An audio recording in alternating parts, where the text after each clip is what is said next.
پاکستان کے all rounder عماد وسیم کے بعد فاسٹ بالر محمد عامر نے بھی انٹرنیشنل کرکٹ سے ریٹائرمنٹ کا اعلان کر دیا۔ دونوں کھلاڑی آخری بار پاکستان کے لیے اس سال امریکہ اور ویسٹ انڈیز میں ہونے والے ICC T20 ورلڈ کپ میں کھیلے تھے۔ 32 سالہ محمد عامر نے جون 2009 میں بین الاقوامی کرکٹ میں ڈیبیو کرنے کے بعد پاکستان کے لیے 36 ٹیسٹ، 61 ون ڈے اور 62 T20 میچز کھیلے۔ عامر نے تینوں فارمیٹس میں 271 بین الاقوامی وکٹیں حاصل کی اور 1179 رنز بنائے۔ فاسٹ بالر محمد عامر 2009 کے ICC T20 ورلڈ کپ جیتنے والے اسکواڈ کا حصہ تھے۔ محمد عامر کا کہنا ہے کہ پاکستان کے لیے تینوں فارمیٹس میں کھیلنا ان کے لیے اعزاز کی بات ہے۔ میں جانتا ہوں کہ یہ ایک مشکل فیصلہ ہے، لیکن مجھے لگتا ہے یہ اگلی نسل کے لیے ذمہ داری سنبھالنے اور پاکستان کرکٹ کو نئی بلندیوں تک پہنچانے کا صحیح وقت ہے۔ انہوں نے کہا، میں PCB کا شکریہ ادا کرنا چاہوں گا کہ انہوں نے کئی برسوں میں ہمیشہ انتہائی ضروری سپورٹ فراہم کی اور میں ٹیم کی کارکردگی کو دیکھنے کا منتظر ہوں۔ ان کا یہ بھی کہنا ہے کہ میں پاکستانی شائقین کا بھی شکریہ ادا کرنا چاہوں گا کہ انہوں نے میرے کیریئر میں ہمیشہ میری حمایت کی۔ 35 سالہ عماد وسیم نے مئی 2015 میں زمبابوے کے خلاف اپنے بین الاقوامی کیریئر کا آغاز کیا تھا۔ 55 ون ڈے، 75 T20 میں پاکستان کی نمائندگی کی۔ انہوں نے اپنے کیریئر میں 130 میچوں میں 117 وکٹیں حاصل کی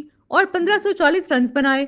عامر اور عماد کی گزشتہ برسوں میں پاکستان کرکٹ ٹیم کی کلیدی رکن بنے رہے اور انہوں نے اپنے کیریئر کے آغاز میں پاکستان انڈر 19 ٹیم کی بھی نمائندگی کی، جبکہ دونوں 2017 کے ICC چیمپئنز ٹرافی جیتنے والے اسکواڈ کا حصہ بھی تھے۔ اس حوالے سے عماد وسیم کا کہنا ہے کہ یہ میرے ملک کی نمائندگی کرنے اور ایک بہت بڑے خواب کی تکمیل کا بہترین سفر رہا ہے۔ انہوں نے کہا، میں شائقین کا شکریہ ادا کرنا چاہوں گا جنہوں نے ان برسوں میں مجھے اور ٹیم کو سپورٹ کیا۔ میں ہر قدم پر PCB کے تعاون کے لیے ان کا شکریہ ادا کرنا چاہوں گا اور میں قومی ٹیم کی شاندار کامیابی کی خواہش کرتا ہوں۔ PCB کے chief operating officer Sameer Ahmed Syed کا کہنا ہے، PCB کی جانب سے میں عامر اور عماد کا پاکستان کرکٹ کے لیے خدمات کے لیے تہہ دل سے شکریہ ادا کرتا ہوں اور ان کی مستقبل کی کوششوں کے لیے نیک تمناؤں کا اظہار کرتا ہوں۔